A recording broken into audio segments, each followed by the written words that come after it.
Hi everyone, কেমন আছেন সবাই? আশা করব সবাই ভালো আছেন। আমিও অনেক ভালো আছি। অনেক দিন পর আবার একটা ব্লগ নিয়ে এসেছি।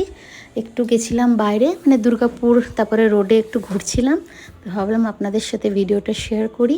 মেঘলা আকাশ দেখতে দেখতে আমরা রাস্তায় বেরিয়ে পড়েছিলাম। খুব ভালো লাগছিল ওয়েদারটা। তারপরে একটু এগোনোর পরই বৃষ্টি শুরু হয়ে গেছে, মুষলধারে জল। দুর্গাপুরটা ঠিক পেরিয়েছি তখনই। তো জাস্ট ফেরার পথে আমরা ঢুকেছিলাম রাজবাঁধের কাছে এই রেস্টুরেন্টটাতে।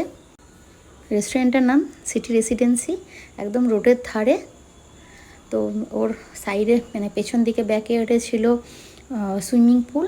তো আমি আর মেয়ে একটু দেখতে চলে গেছিলাম, বসে বসে ভালো লাগছিল না, তাই ওখানে গিয়ে একটু ফটো তুলেছি। তো দেখুন, খুব সুন্দর লাগছিল। মেয়ে তো জল দেখে জলে নামবার জন্য ছটপট করছে, কিন্তু জলটা খুবই নোংরা ছিল, মানে ব্যবহার হয় না। তারপরে বৃষ্টি পড়ছে বলে আরও নোংরা হয়ে গেছে।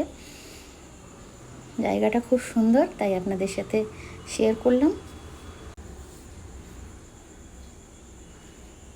একটু কিছুক্ষণ এখানে দাঁড়িয়েছিলাম আমরা, দাঁড়িয়ে দেখছিলাম। আর দেখুন জলের মধ্যে ব্যাঙ মরে পড়ে আছে।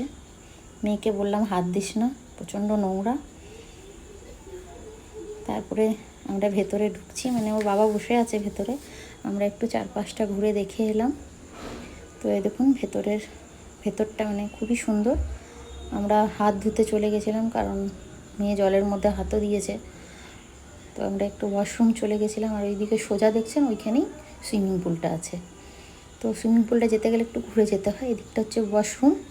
তো এখানে আমরা একটু হাত ধুতে চলে এসেছি। তারপরে চলে এসেছি আমাদের খাবার। স্টার্টারে চিকেন ললিপপ ছিল তোমার ফিশ ফিঙ্গার, তার সঙ্গে ছিল তো ফ্রেঞ্চ ফ্রাইজ। তো খুবই সুন্দর ছিল খাবারটা। তারপরে আমাদের মেন কোর্সের খাবার চলে এলো। আমি আর আমার মেয়ের জন্য নিয়েছিলাম চিকেন এগ ফ্রাইড রাইস, চিকেনের একটা মোট মশলাম আইটেম ছিল, আর একটা ছিল প্রন দো পেঁয়াজা। খুব ভালো লাগলো খেতে। লাস্টে মশলা কোল্ড ড্রিঙ্কস দিয়ে খাবার শেষ করলাম। এখানেও একটু ফটো তুলেছি। আসার পথে আবার বৃষ্টি দেখতে দেখতে আবার আমরা বাড়ি চলে এলাম। তো ভিডিওটা কেমন লাগলো জানাবেন। সবাই লাইক, কমেন্ট, শেয়ার, সাবস্ক্রাইব করবেন। আবার পরে আসবো। বা